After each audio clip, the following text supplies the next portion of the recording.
আমাৰ নিচিনাবিলাকক মতাৰ প্ৰয়োজনেই নাই চাবলৈ গ'লে কি প্ৰয়োজন আছে মইতো ইয়াত একো সাংঘাতিক কথা কোৱা নাই সকলো গতানুগতিক কথা কিন্তু আমাৰ গাঁৱৰ সমাজৰ এটা কথা হয় এই একেখিনি কথাকে যদি গাঁৱৰ মানুহ এজনে কয় মানি নলয় আঁতৰৰ পৰা কোনোবা এজন মাতি শুনিব লাগিব তেতিয়াহে মানি ল'ম কথাটো একেখিনি মানি ল'লেই হ'ল শ্ৰদ্ধাৰে ধৰ্ম অনুষ্ঠানবিলাকে কি কৰিব লাগে কিছু সংখ্যক পুঁজি আমি চাওকচোন ধৰ্মৰ নামত বাকী কিবা এটা ফাংচন পাতিবলৈ আমাৰ 1000 টকা ওলায় আমি যদি ধাৰ্মিক ডাঙৰ ডাঙৰ অনুষ্ঠান সেয়া লাগিলে সত্ৰানুষ্ঠানেই হওক সংঘ অনুষ্ঠানেই হওক বা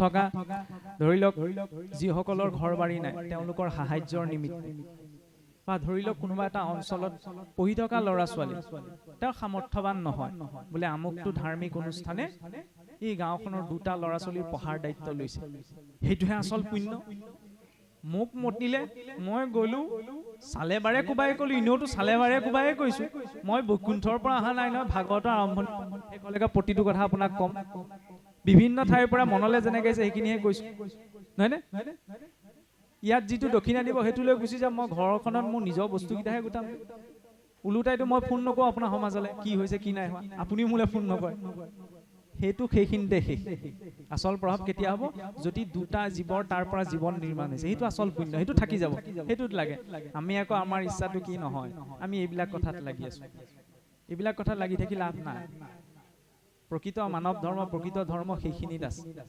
চাওকচোন ভগৱন্তই আহিছে মানৱৰ সেৱাৰ নিমিত্তে ভগৱন্ত কিয় অৱতাৰ গ্ৰহণ কি প্ৰয়োজন আছে স্থাপন কৰিব লাগে নহয়নে মনুষ্য সভ্যতাক দিক নিৰ্দেশন কৰাব লাগে আমি মানুহ হৈ যদি মানৱ সভ্যতাৰ সেৱা কৰিব নোৱাৰো তেতিয়ালে কেনেকৈ হ'ব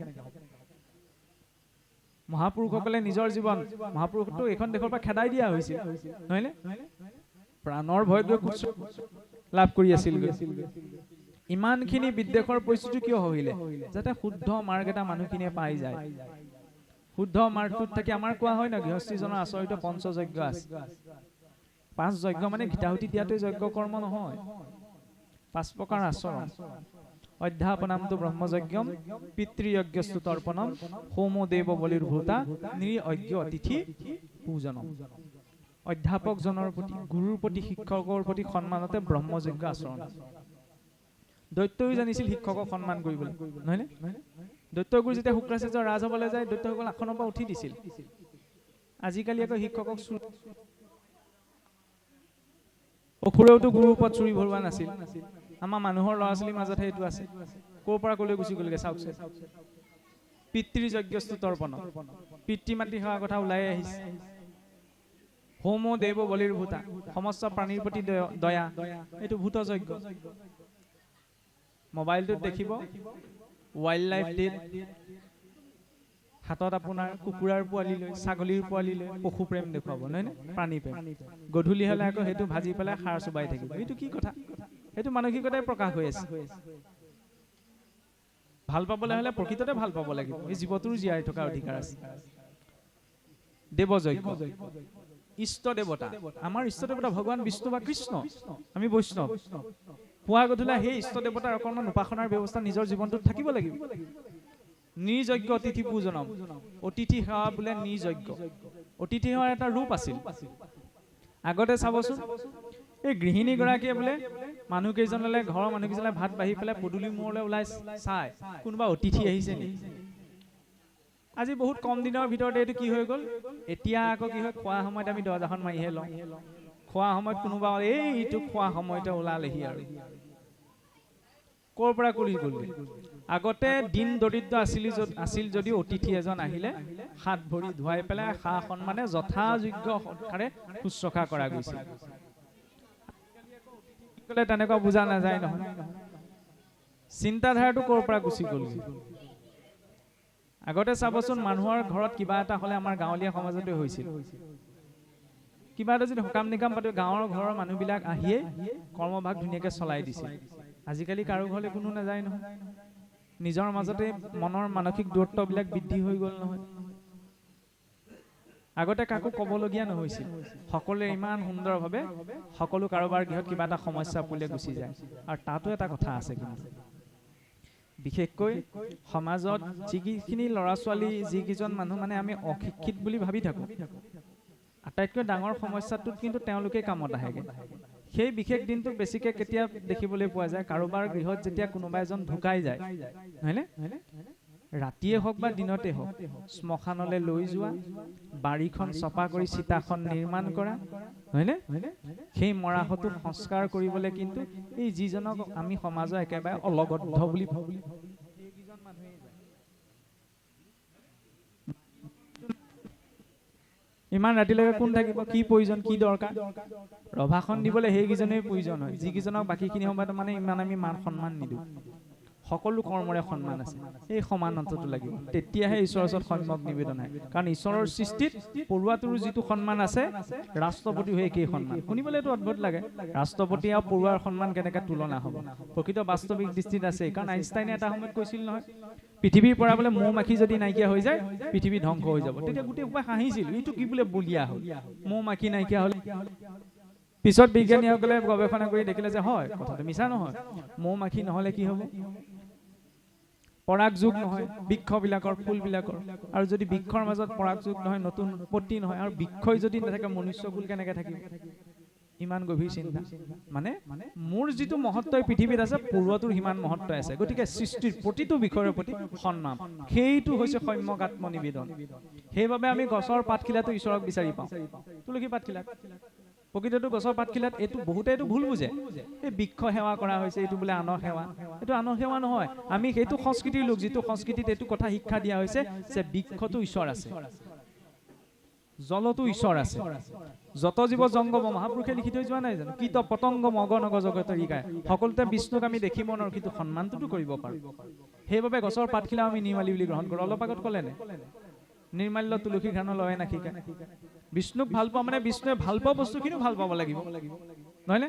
আপোনাক ভাল পোৱাৰ কাৰণে আপুনি ভাল পোৱা বস্তুখিনি মই ভাল নাপাম, এইটো হ'ব জানো? নোৱাৰে নহয়। ভগৱন্তৰতো ভাল পোৱা বস্তুখিনি আছে, যেনেকৈ তুলসী, বৃক্ষৰ ভিতৰত, মাহৰ ভিতৰত বোলে কাতি মাহ, দিনৰ ভিতৰত একাদশী, সেইখিনি ভাল পাব লাগিব। মনা নমনাটো নিজৰ কথা। ইয়াৰ পিছত কি ক'লে? ভৰি দুটাৰ সাৰ্থকতা কোনখিনি? জিভাখনৰ সাৰ্থকতা কোনখিনি? বিষ্ণুৰ নৈবেদ্য মাত্ৰ আস্বাদে জিহ্বাই, ঈশ্বৰৰ অৰ্পিত নৈবেদ্য গ্ৰহণ কৰা। প্ৰথমতে ঈশ্বৰক নিবেদন। ভাতকেইটা বনাওঁতে যিমানকণ সময় লাগিছে, তাতকৈ বেছি খেতিটো কৰোঁতে। মোৰতো দুবেলা দুমুঠি পাইছোৱেই, কাৰোবাৰতো সেই দুবেলা দুমুঠিও নাই, এবেলা এমুঠি খাবলৈকে টান। গতিকে অন্নদাতাৰ প্ৰতি সন্মান জনাই প্ৰথমতে ঈশ্বৰক অৰ্পণ। তেতিয়া সি প্ৰসাদ হ'ল, ঈশ্বৰৰ প্ৰসাদ খোৱা হ'ল, ভাত খোৱা নহ'ল। ভৰি দুটা কিয় দিলে? বিষ্ণু বৈষ্ণৱৰ ক্ষেত্ৰকো চলি যায়।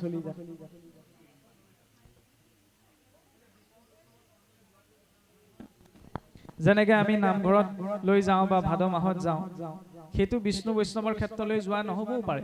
গৈ পেলাই চাকি জ্বলালো, সেৱা কৰিলো, গুচি আহিলো, সেই সংগতে প্ৰভাৱ নেপেলায়। চাকি গছ দিলে কোনোবাই পৰিৱৰ্তন নহয় নহয়। গৈ পেলাই তাৰ পৰা কি আনিলো, সেই সংগলৈ গৈ কি শিকি আহিলো নতুন কথা, যিটো মই জীৱনত প্ৰয়োগ কৰিম, সেইটোতো লাগিব। পৰা নাই, তেতিয়াহ'লে গৈ পেলাই টকাখিনি খৰচ কৰা বাহিৰে তাৰ একো খোৱা নাই। এই গ'লো বোলে তাত আমুককো লগ পালো, তামুকক লগ পালো, লগ পোৱাৰ পৰা কি হ'ল? লগটোতো মই দোকান এখনতো পাব পাৰোঁ।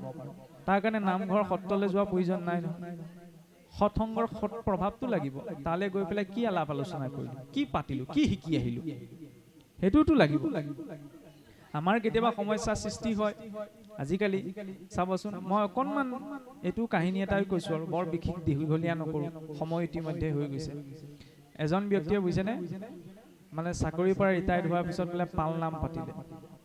পালনাম পাতিলে আৰু ডাঙৰ আয়োজন কৰিছে, যথেষ্ট শ্ৰদ্ধা ভক্তিৰে পালনাম ভাগ আয়োজন কৰিছে। বিভিন্ন স্থানৰ পৰা আপোনাৰ ভক্ত বৈষ্ণৱসকলক মাতিলে, মালাধাৰী ভক্ত বৈষ্ণৱসকল আহিলে, সকলো গোট খালে। নামতিজনে অস্থায়ী আসন প্ৰতিষ্ঠা কৰিবলৈ আগবাঢ়িলে, আৰু দেউৰীজনে চব যোগাৰ কৰি থৈ দিছে। তাৰপৰা ভেটিটো লেপিলে, ওপৰত কলপাতখন দিলে, তাৰ ওপৰত আপোনাৰ কৰণী ভাগ থলে, শৰাইৰ ওপৰতে ভাগৱতৰ গামোচা ভাগ থৈ দিয়া আছে, গামোচা ভাগ আনিছে, গামোচা ভাগ দাঙি দিছে, মানে তাৰ ভিতৰত গুণমালা ভাগ পোৱা নাই। তাৰপৰা দেউৰীজনক মাতিলে, বোলে হেৰা এই গুণমালা ভাগ ক'ত থলা? দেউৰীজনেও ভাবিলে যে গুণমালা ভাগটো গামোচাৰ ভিতৰতে থৈ, সেইকাৰণে গামোচাখন জাপি থোৱা আছিলে কাৰণে তাতে আছিলে বুলি ভাবি আছিলে। দেউৰীজনে ক'লে বোলে গুণমালা ভাগ নাই নিয়া, বোলে নাই নহয়। বোলে তেতিয়াহ'লে গৃহস্থই দিয়াই নাই। গৃহস্থজনক মাতালে, বোলে হেৰা বোলে আছো, গুণমালা ভাগ ক'ত থলা? গৃহস্থই তেতিয়া সুধিছে, কি গুণমালা প্ৰভু? ইমান ডাঙৰ আয়োজন, কিন্তু গুণমালাক চিনি নাপায়। আমাৰ কেতিয়াবা পৰিস্থিতিটো তেনেকুৱা হৈ যায়। যেনেকৈ ঘোষা এফাকি গাবলৈ গ'লে আমাৰ ল'ৰা ছোৱালীয়ে পটককৈ ঘোষা এফাকি গাই দিব নোৱাৰে, নহয়নে? ধৰ্মৰ নামত ধেৰ চৰ্চা আছে, কিন্তু ভেটিটো নাই। ভেটিটো বনাব লাগিব, তেতিয়াহে সৎসংগলৈ যোৱা সাৰ্থকতাটো থাকিব। মত ইন্দ্ৰিয়ৰ বৃত্তি সমুদায়, সেইকাৰণে ইন্দ্ৰিয়সমূহ দিয়া হৈছে। এনেদৰে যেতিয়া প্ৰতিটো ইন্দ্ৰিয়ৰ যেতিয়া ঈশ্বৰমুখী হৈ থকা যায়, তেতিয়াহ'লে ইন্দ্ৰিয়ত আৰু বিষয়ে চঞ্চলতা কৰিব নোৱাৰে। গাখীৰতে পানী মিলাই দিলে পৃথক কৰা সম্ভৱ নহয়, কিন্তু গাখীৰৰ পৰা সৃষ্টি হোৱা মাখন যদি পানীত মিলাবলৈ চেষ্টা কৰা, নিমিলে নহয়, আৰু ঘুটি দিলেও নিমিলে। গতিকে নিৰাসক্ত এটা জীৱনেই হৈছে সন্তুলিত জীৱন। ভোক লাগিলে ভাত খাইছো, আপত্তি নাই, ভাল লাগিছে কাৰণে খায়ে আছো, সি সমস্যা সৃষ্টি কৰিব নহয়। গতিকে জীৱনত সকলো ক্ষেত্ৰতে সন্তুলন আৰু সংযমটো লাগে। সন্তুলন আৰু সংযম যদি আছে, ধুনীয়াকে চলি থাকিব। কিন্তু যদি সন্তুলন নাই, খোৱা বোৱা, বাক্য বচন, গমনাগমন, কৰ্ম, তেতিয়াহ'লে সি সুখকৰ পৰিস্থিতি জীৱনলৈ আনি দিব নোৱাৰে। মুক্তিটো পিছত দূৰে কথা, হয়নে? আমাক এটা সুখময় জীৱন লাগে, সেইটো সন্তুলন সংযমৰ জৰিয়তে আহিব পাৰে।